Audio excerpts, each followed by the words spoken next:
मवियाच्या महिला नेत्यांच्या शिष्टमंडळानं घेतली राज्यपालांची भेट। शिष्टमंडळामध्ये सुषमा अंधारे, किशोरी पेडणेकर, रोहिणी खडसे यांचा समावेश। राज्य महिला आयोग अध्यक्ष रुपाली चाकणकरांच्या राजीनाम्याची मागणी। राज्यपालांच्या भेटीसाठी गेलेल्या शिष्टमंडळामध्ये सहभागी करून न घेतल्यामुळे काँग्रेसमध्ये नाराजी। काँग्रेसच्या महाराष्ट्र प्रदेश उपाध्यक्ष संगीता तिवारी नाराज। महिला आयोगाच्या अध्यक्षा रुपाली चाकणकरांनी 35 केस दाखवाव्यात ज्यामध्ये महिलांना न्याय मिळाला। रोहिणी खडसेंची टीका, चाकणकरांचा राजीनामा घ्यावा, रोहिणी खडसेंची मागणी। कौटुंबिक संरक्षण कायद्यावर जूनच्या अखेरीस बैठक। विधान परिषदेच्या उपसभापतींच्या अध्यक्षतेखाली बैठकीचं आयोजन। बैठकीला महिला आयोग, बालहक्क आयोग तसंच अनेक महिला नेतृत्वाची उपस्थिती असणार। पक्ष फोडण्यासाठी नेमलेला दलाल म्हणजे गिरीश महाजन। संजय राऊतांचं टीकास्त्र, शिवसेना संपवणं गिरीश महाजनांच्या 10 पिढ्यांनाही जमणार नाही, राऊतांचा हल्लाबोल। संजय राऊतांची एवढी दलाली आजवर कोणीही केली नसेल, गिरीश महाजनांचं राऊतांना प्रत्युत्तर। तर पत्राचाळ प्रकरणामध्ये आपण काय केलं सर्वांनाच ठाऊक, महाजनांचा राऊतांना चिमटा। ठाकरेंचे शिवसेनेचे नेते सुधाकर बडगुजर पक्षामध्ये नाराज। स्वतःसह 10 ते 12 शिवसेना पदाधिकारी नाराज असल्याचा गौप्यस्फोट। बडगुजर यांनी कालच घेतली होती मुख्यमंत्री फडणवीसांची भेट। नितेश राणे महाराष्ट्र बर्बाद करण्याच्या मागे लागलेत। अल्पसंख्याक आयोगाचे अध्यक्ष प्यारे खान यांची टीका। नितेश राणेंची मुख्यमंत्री फडणवीसांकडे तक्रार करणार, प्यारे खान यांचं वक्तव्य। दोन्ही ठाकरे बंधूंनी एकत्र यावं हीच महाराष्ट्रातील प्रत्येक मराठी माणसाची ही इच्छा। ठाकरेंच्या सेनेचे आमदार सुनील प्रभूंचं विधान। शिवसेना मनसेने एकत्र यायला हवं या सुनील प्रभूंच्या वक्तव्याचं राऊतांकडूनही समर्थन। मराठी माणसासाठी दोन्ही नेत्यांनी एकत्र यावं या सुनील प्रभूंच्या वक्तव्यामध्ये चूक काय, राऊतांचा सवाल। आमच्याकडे युतीबाबत प्रस्ताव नाही, नुसता बोलाचा भात बोलाची कडी सुरू। संदीप देशपांडेंची प्रतिक्रिया, दररोज सकाळी उठून नुसतं बोलायचं, कृती मात्र नाही। देशपांडेंचा संजय राऊतांना टोला। आता अतिशय कमी अधिकार देण्यात आल्यामुळे राज्यमंत्र्यांची नाराजी असल्याची सूत्रांची माहिती। शिवसेनेच्या कॅबिनेट मंत्र्यांकडून अधिकार दिले जात नसल्याची राज्यमंत्र्यांची मुख्यमंत्र्यांकडे पत्राद्वारे 2दा तक्रार। ज्याच्यात क्षमता आहे तो काम करत असतो, आपणही राज्यमंत्री असून काम करणं सुरू आहे। आशिष जयस्वाल यांची प्रतिक्रिया, तर जे अधिकार आहेत ते परिपूर्ण असल्याचं जयस्वाल यांचं वक्तव्य। लाडकी बहीण योजनेसंदर्भात गैरसमज पसरवण्याचा प्रयत्न होतोय, मात्र योजना चालूच राहणार। मे महिन्याचा हप्ता लवकरच दिला जाईल, मंत्री आदिती तटकरेंचं आश्वासन। केंद्रीय कृषी मंत्र्यांनी शेतकरी मदतीचा चेंडू राज्य सरकारच्या कोर्टात टोलवला। पुण्यामध्ये नुकसानाची पाहणी करत असताना पंचनामे करून मदतीसंदर्भात राज्य सरकारशी चर्चा करणार असल्याची दिली प्रतिक्रिया। शेतकऱ्यांनो आता ढेकळं उचला आणि शेतकरी विरोधी सरकारला हाणा। सामनातून कर्जमाफीच्या मुद्द्यावरून निशाणा। कृषी मंत्री कोकाटेंनी पाहणी दौऱ्यावेळी आता ढेकळं मोजायची का असं विधान केलं होतं।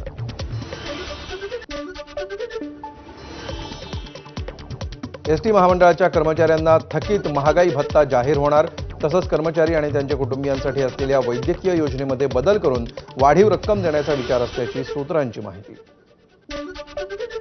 बकरी ईदच्या पार्श्वभूमीवर गोहत्या प्रतिबंधक कायद्याचं उल्लंघन केल्यास कठोर कारवाई। गोवंशाची कत्तल करणाऱ्या विरोधात मकोका किंवा MPDA सारख्या कठोर कायद्यान्वये कारवाई करण्याच्या नागपूर पोलिसांना सूचना।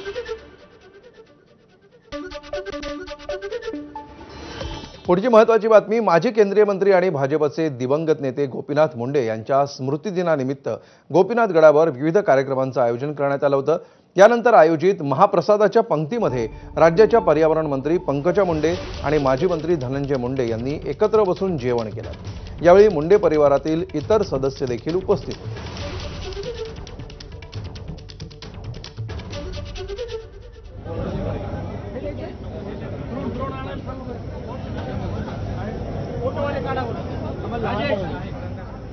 चला ना प्लीज, हात जोडून विनंती। गोपीनाथ गडावर हा कार्यक्रम आयोजित करण्यात आला होता। त्यावेळी मुंडे बंधू भगिनी एकत्र बसून जेवण करताना दिसले।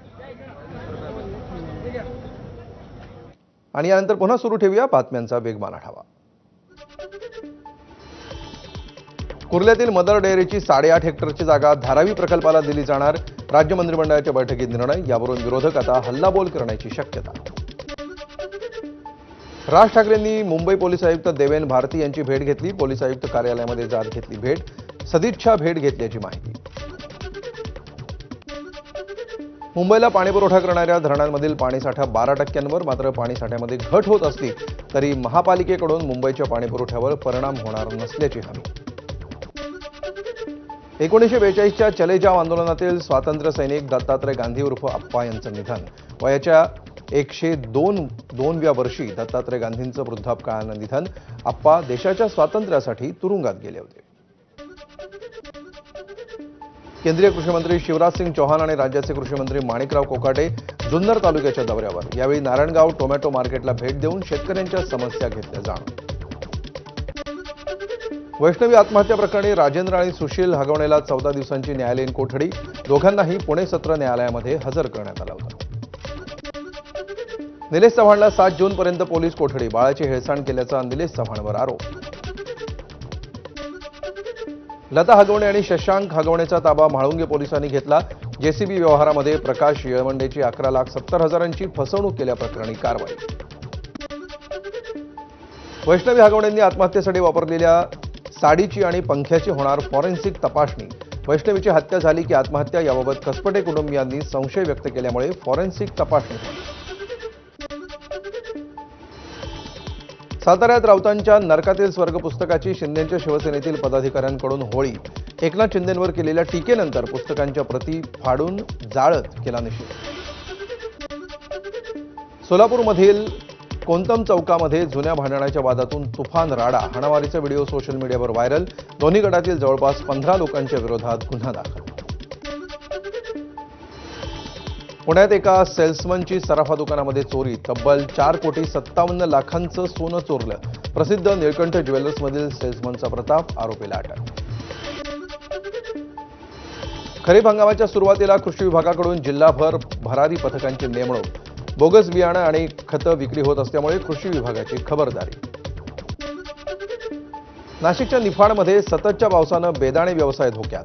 पावसामुळे तयार केलेला बेदाणा वाळत नसल्यामुळे होतोय खराब. पंचनामा करत नुकसान भरपाई देण्याची व्यावसायिकाची मागणी. सततच्या पावसामुळे नाशिकमध्ये द्राक्षांवर रोगांचा प्रादुर्भाव. जमीन ओली असल्यामुळे ट्रॅक्टरद्वारे फवारणी करणं अवघड झाल्यामुळे ड्रोनच्या सहाय्यानं द्राक्ष पिकावर औषधांची फवारणी.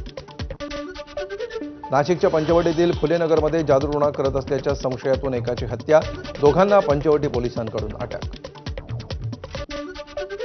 नाशिकमध्ये कोयता गँगचा धुमाकूळ. 2 वेगवेगळ्या भागामध्ये कोयता घेऊन दहशत माजवल्याचा व्हिडिओ समोर. कोयत्यानं वाहनांची तोडफोड. जळगावमधील मोकाट कुत्र्याच्या हल्ल्यामध्ये 4 वर्षीय बालकाच्या मृत्यूचं प्रकरण. शिंदेच्या शिवसेनेनं मनपा आयुक्तांना त्यांच्या दालनात जाऊन विचारला जाब. यामुळे काही काळ तणावाचं वातावरण. धुळ्याच्या शासकीय विश्रामगृहामध्ये कोट्यवधींचं घबाड सापडल्याचं प्रकरण.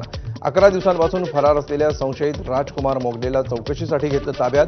रोकडसह मिळालं होतं मोगलेचं ओळखपत्र. नाशिक जिल्ह्यामध्ये अंमली पदार्थ विरोधी पथकाकडून विशेष मोहीम. जिल्ह्यातील 40 पोलीस ठाण्यांच्या हद्दीमध्ये मोहीम राबवत एनडीपीएसचे 22 गुन्हे दाखल. 29 संशयितांना अटक करून 8.5 लाखांचा मुद्देमाल जप्त.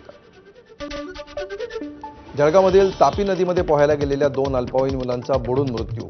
दोघांच्या मृत्यूमुळे नीम गावावर शोककळा. मंत्री पंकजा मुंडेंनी गोपीनाथ मुंडेंच्या स्मृतीस्थळाचं घेतलं दर्शन. यावेळी प्रीतम मुंडे हे होत्या उपस्थित. धनंजय मुंडेंनीही घेतलं गोपीनाथ मुंडेंच्या स्मृतीस्थळाचं दर्शन. गोपीनाथ गडावर आज विविध कार्यक्रमांचं आयोजन. 11 वर्षांनंतर गोपीनाथ गडावर मुंडे बंधू भगिनी एकत्र. गोपीनाथ मुंडेंच्या 11व्या स्मृतिदिनानिमित्त संपूर्ण मुंडे कुटुंब गोपीनाथ गडावर. गोपीनाथ गडावर गोपीनाथ मुंडेंचा जीवन प्रवास दाखवणारे बॅनर्स. विविध कार्यक्रमांच्या माध्यमातून गोपीनाथ मुंडेंच्या आठवणींना दिला उजाळा. शरद पवारांचे निष्ठावंत अनिल पतंगे शरद पवारांची साथ सोडणार. अजित पवारांच्या राष्ट्रवादीमध्ये करणार प्रवेश. 8 जूनला अजित पवार हिंगोली जिल्हा दौऱ्यादरम्यान करणार पक्षप्रवेश. संतोष देशमुख हत्या प्रकरणी पुढील सुनावणी 17 जूनला. चार्ज फ्रेम करून घ्या असा अर्ज उज्ज्वल निकमांकडून दाखल. बीड पोलीस दलातील बडतर्फ पोलीस अधिकारी रणजित कास्ते विरोधात आणखी एक गुन्हा दाखल. मुख्यमंत्र्यांसंबंधी सोशल मीडियावर आक्षेपार्ह विधान केल्याप्रकरणी भाजप आयटी सेलनं दिलेल्या तक्रारीनंतर गुन्हा दाखल. बीडच्या गेवराईमध्ये 2 कृषी सेवा केंद्रांचा परवाना रद्द. जादा दरानं खत विक्री आणि रासायनिक खतांचं बिल न ठेवणं यासह इतर कारणासाठी गेवराईतील पद्म कृषी सेवा आणि सुनील कृषी सेवा केंद्रांचा परवाना रद्द. बीडच्या अंजनवती गावामध्ये शेतजमिनीच्या वादातून 2 गटात हाणामारीमध्ये महिलांचाही समावेश. Video viral. या प्रकरणी नेकनूर पोलीस ठाण्यामध्ये 3 जणांविरोधात गुन्हा दाखल. लातूरच्या शिरूर ताजबंद जवळील भवनवाडी शिवारामध्ये शेतजमीन मोजणीवरून वाद. 6 जणांकडून दोघांना बेदम मारहाण. मारहाणीचे व्हिडिओ सोशल मीडियावर व्हायरल. गुन्हा दाखल. छत्रपती संभाजीनगरच्या सिल्लोडमध्ये कोळी समाजाचं वेगवेगळ्या मागण्यांसाठी आंदोलन. सिल्लोडच्या उपविभागीय कार्यालयामध्ये विंचू सोडले. आंदोलनानंतर सरकारी कामात अडथळा आणल्यामुळे गुन्हा दाखल. जालन्यातील जाफराबादमधील वरुडमध्ये 3 भावांचा शेततळ्यामध्ये बुडून मृत्यू. लहान मुलांचा मृतदेह आढळल्यामुळे खळबळ. पोलिसांकडून पुढील चौकशी सुरू. तुळजाभवानीच्या सिंह गाभाऱ्यातून शिवराज्याभिषेक सोहळ्यासाठी कवड्याची माळ, कुंकूसह मानाची साडी रायगडला रवाना. मानाची साडी शिरकाई देवी मातेस अर्पण करण्यात येणार. मुख्यमंत्री फडणवीसांची 11 जूनला अकोल्यातील क्रिकेट क्लब मैदानावर जाहीर सभा. दौऱ्यामध्ये 3,000 कोटींच्या विविध विकास कामांचं लोकार्पण होणार. पालिका निवडणुकीच्या प्रचाराचाही शंखनाद. यवतमाळमध्ये काँग्रेस प्रदेशाध्यक्ष हर्षवर्धन सपकाळ यांच्या नेतृत्वामध्ये शेतकरी आत्मसन्मान पदयात्रा. मोदी सरकारचा निषेध करण्यासाठी पदयात्रा. नागपूरच्या मौदा तालुक्यातील कृषी खरेदी विक्री संघ निवडणुकीमध्ये भाजप काँग्रेस युतीचा विजय. सर्व 13 जागांवर भाजप काँग्रेस युतीचा विजय. महायुतीमध्ये सत्तेत सहभागी असलेल्या राष्ट्रवादीचा पराभव. बुलढाण्याच्या भेंडवळ गावामध्ये अवैध धंद्यांना कंटाळून महिला आक्रमक. गावामध्ये दारूबंदी करावी यासाठी महिलांचा जिल्हाधिकारी कार्यालयामध्ये ठिय्या.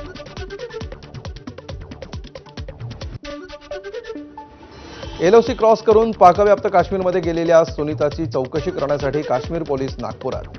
नागपूर पोलिसांना चौकशी दरम्यान सुनीतानं फारसं सहकार्य केलं नसल्याची माहिती. वर्ध्याच्या आलोडीमध्ये वादळानं सोलर पॅनल उडाले. सुदैवानं इमारतीच्या खाली कुणी उभं नसल्यामुळे जीवितहानी टळली. वाशिम जिल्हा परिषदेच्या इमारतींवर विविध योजनांची माहिती. महाराष्ट्रातील असा बहुधा पहिलाच प्रयोग. इमारतीला करण्यात आलेली आकर्षक रंगरंगोटी ठरतीये आकर्षणाचा केंद्रबिंदू. रायगडमधील अवैध धंद्यावर बसणार लगाम. लेडी सिंघम अशी ओळख असलेल्या पोलीस अधीक्षक आंचल दलाल यांनी दिला कडक कारवाईचा इशारा. राष्ट्रवादीच्या रोहा तालुका उपाध्यक्षाच्या मुलाकडून पुण्यातील वृद्धाची तब्बल 6,29 लाखांना फसवणूक. सायबर गुन्ह्याखाली तरुणाला पनवेल पोलिसांकडून अटक. रत्नागिरी जवळच्या मिर्या किनाऱ्यावर अडकून पडलेल्या बसरा स्टार जहाजाचे 2 तुकडे झाले. तब्बल 5 वर्ष खडकात अडकून पडलं होतं जहाज. मुसळधार पावसानं खेडच्या सुमार गडावरून दरड कोसळली. त्यामुळे गडावर जाणारी लोखंडी शिडी पडल्यामुळे गडावर जाण्याचा मार्ग बंद. किल्ल्याच्या डागडुजीकडे प्रशासनानं दुर्लक्ष केल्याचा ग्रामस्थांचा आरोप.